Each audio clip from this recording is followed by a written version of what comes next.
भारत बुद्ध, विश्वरत्न बाबा साहब डॉक्टर भीमराव अम्बेडकर, संत कबीर, संत रविदास, संत घासीदास, नारायण गुरु, बिरसा मुंडा, महामना ज्योतिबा फूले, वीरांगना जगदारी बाई, माता सावित्री बाई फूले, वीरांगना महावीरी देवी आदि भारत में जन्मित सभी वीर वीरांगना महापुरुषों को नमन करते हुए आज के इस कार्यक्रम में उपस्थित सभी उपासक उपासिकाओं को मैं जय भीम, नमस्कार। जय भीम, जय भीम,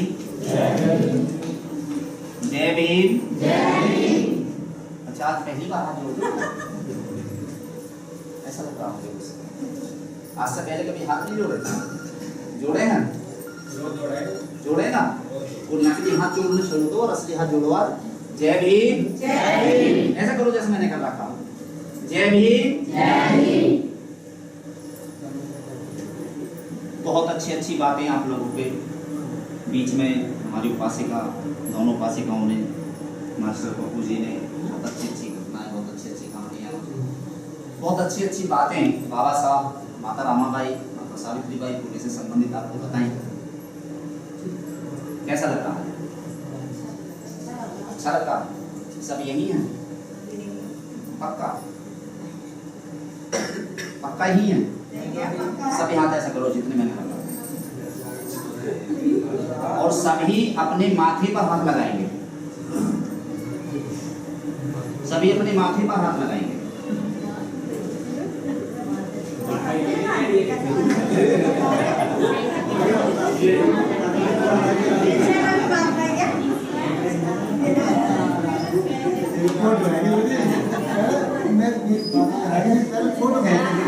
तो सबको पता है। वास्तव में यही है। अरे यही है वास्तव में। ईमानदारी से बताओ, अभी जो आपने कहा क्या वास्तव में यही है? यही है कि हम शरीर से बैठे हैं, मन से नहीं बैठे। मन हमारा कहीं और है, शरीर हमारा यही है। इसलिए लोग हमें मूर्ख बनाते हैं और चले जाते हैं। क्यों चले जाते हैं?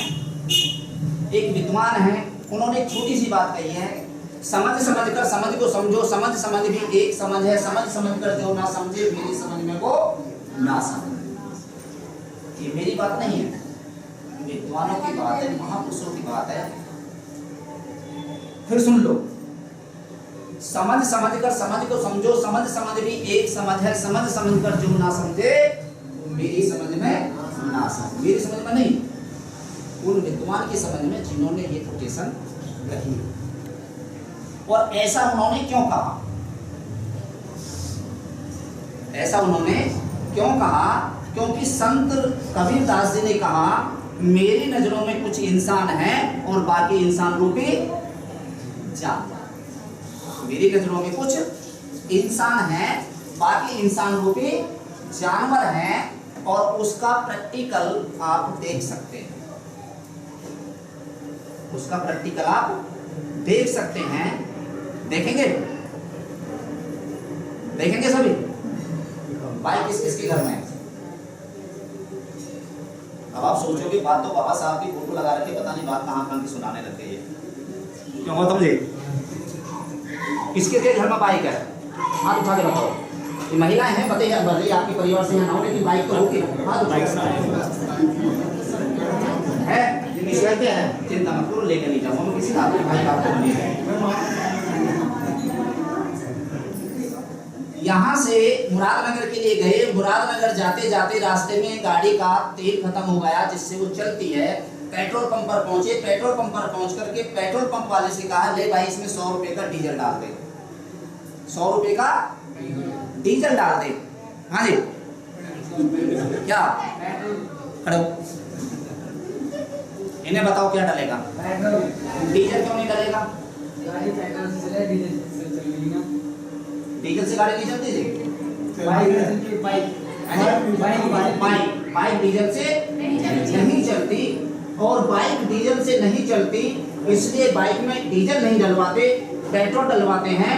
और डीजल डलने से गाड़ी का इंजन खराब हो जाएगा, और इंजन खराब हो जाएगा तो क्या होगा? गाड़ी नहीं चलेगी। यहाँ समझदारी की बात देखिए।